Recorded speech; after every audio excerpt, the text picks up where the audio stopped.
বাবা মা চলে গেলে বুঝিবেন ভাই, যখন থাকিবে না দাঁত মারির জায়গায়, সেই দিন বুঝিবেন আপনি কি ছিল তাত আপনার কাজের।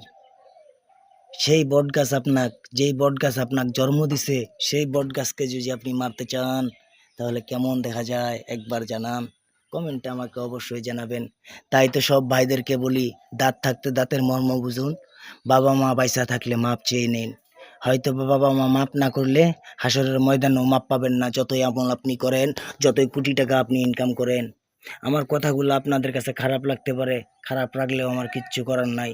যেই মানুষ দাঁত থাকতে দাঁতের মর্ম বুঝে না, তাদের কাছে কিন্তু কিছু আশা করা যায় না।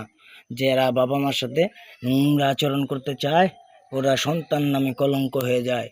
কারণ কথাগুলো আপনাদের খারাপ লাগতে পারে, যেহেতুগুলা কুলাঙ্গার সন্তানের আছে, বাপ মাকে সম্মান করতে জানে না, তাদের জন্য আমার ধিক্কার রইল। আমি ছোট মানুষ হিসেবে ধিক্কার দেই।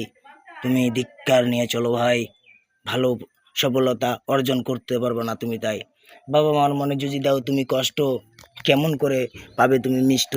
এই দোয়া হয়ে যাবে অভিশাপের সমতুল্য। যদি বাবা মা অভিশাপ দেয়, সেই অভিশাপ কাইটা আসতে পারবে না ভাই 1 মিনিটের জন্য। তাই তো সবাইকে বলতে চাই, দাঁত থাকতে দাঁতের মর্ম বুঝুন ভাই। আপনি যখন সেবা করবেন, আপনার সন্তান আপনাকে সেবা করবে। যখন আপনি আপনার বাবা মার পায়খানা গু প্রস্রাব ধরতে পারবেন না, তখন আপনার সন্তান আপনাকে দেখতে পারবে না। কারণ আমি বলে দিই আপনার, যখন বাপ মা জন্ম দিছিল, মা কতটুক যত্ন কইরা মায় রাখছিল, একবারে কি মনে আছে? হ্যাঁ, মায় মাটিতে শুইতে দেয় নাই, ভিজা যাবে পরসাবে, খেতাতে রাখে নাই, বেশি গরম লাগতে পারে।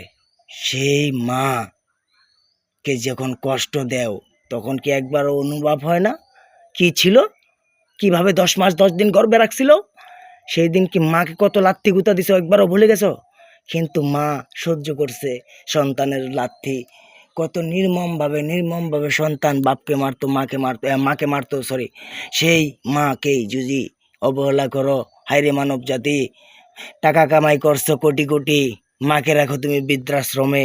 কিন্তু তুমিও ভেবেছো কি একবার যাইতে হবে তোমার ওই কক্ষে?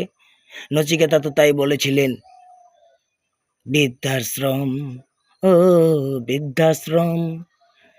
নচিকেতাকে আমি আদাব জানাই, সে বড় ভাই আমার, আমি অনেক অনেক ফলো করি ওকে। ওনার প্রশংসা করে শেষ করা যাবে না যে ওই কতটুক দয়ালু মানুষ ছিল আর কতটুক ইয়া মানুষ ছিল। এখনো মানুষকে, সে কাউকে ভয় পায় না সৃষ্টিকর্তা ছাড়া। তার নামই নচিকেতা।